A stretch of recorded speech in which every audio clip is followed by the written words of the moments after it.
Donc dans cette vidéo, je vais vous montrer comment on sécurise le portail, mais cette fois-ci en mode bloc.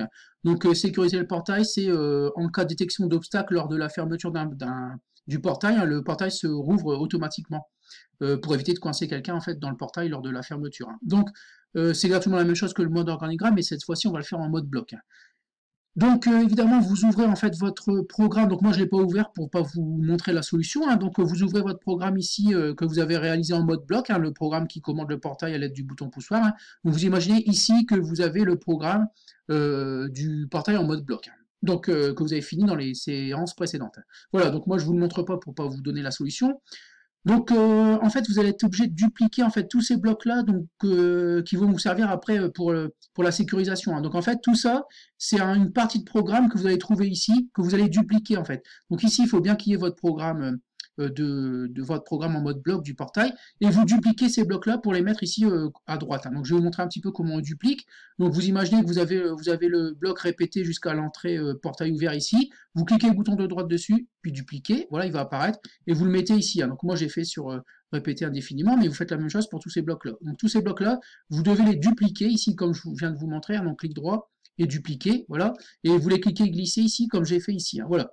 Donc en fait, quand on va détecter l'obstacle, on va réaliser, en fait, je vous montrerai après un petit peu après, ces instructions-là. Donc on va ouvrir le portail, activer le gyrophare jusqu'à ce que le portail soit ouvert.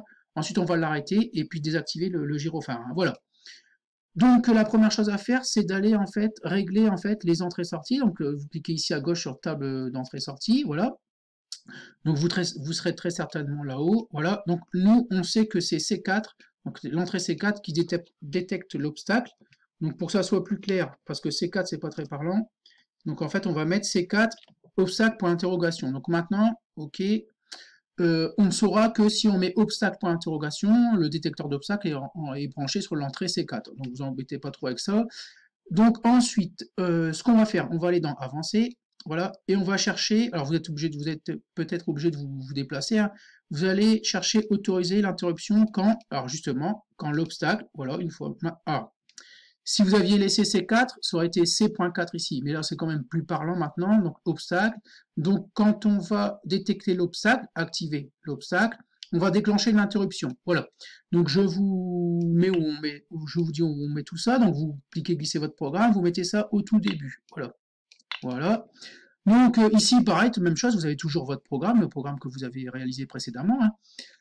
Donc alors quand on va détecter l'obstacle, on va lancer une interruption. Donc une interruption, en fait, c'est un sous-programme. Où que vous soyez dans le programme, dès qu'on va détecter l'obstacle, on va lancer un sous-programme. Donc je vous montre comment on fait. Donc procédure. Vous cliquez sur procédure ici, et là, vous cliquez glisser la sous-fonction. Alors là, super important, il faut la nommer interrupt. Donc INTE2RUPT, voilà, interrupt. Voilà. Et en fait, c'est ce sous-programme-là, quand on va détecter l'obstacle, voilà, ici, enfin, où on se trouve dans le programme, dès qu'on va détecter l'obstacle, on va lancer cette sous-fonction. Donc tout simplement, vous mettez ça à l'intérieur, voilà, que vous avez cliqué, dupliqué, pardon, voilà. Donc en fait, ici, vous avez toujours votre programme normal qui va s'exécuter normalement, mais sauf que quand on détectera un obstacle, ici, on va lancer la fonction, la sous-fonction interrupt, donc on va lancer ce programme-là, voilà. Donc voilà, alors quelques petits réglages quand même à faire. En fait, le problème, c'est que si comment dire, le portail est en train de se fermer, hop, vous avez détection d'un obstacle, on va exécuter ça ici, on va ressortir de la sous-fonction ici, on va revenir au programme général. Donc en fait, le portail va tout de suite se refermer. Donc si vous faites une interruption sur une action, en fait, vous exécutez ce qu'il y a ici dans la sous-fonction, mais vous revenez immédiatement au programme, ici, central, ici, et vous reprenez là où vous vous êtes arrêté. Donc en fait, s'il était en train de se fermer, détection d'obstacle, il va se réouvrir à l'aide de la sous-fonction que vous avez ici, mais tout de suite après, il va se refermer parce qu'il va reprendre là où il s'était arrêté dans le programme. Donc ce qu'on va faire, c'est qu'on va mettre un délai ici, et on va attendre que quelqu'un ici appuie sur le bouton poussoir pour sortir de la sous-fonction. Donc là, ici, il faudra bien qu'il y ait quelqu'un qui appuie sur le bouton poussoir pour relancer la sous-fonction. Et un autre détail qui a son importance, c'est que l'interruption que vous avez ici, dès qu'elle va être activée, dès qu'elle va être détectée, en fait, dès que l'obstacle va être détecté, elle va se désactiver. Donc, elle marchera qu'une fois. Donc, il faut la relancer ici en fin de programme. Donc, vous retournez ici.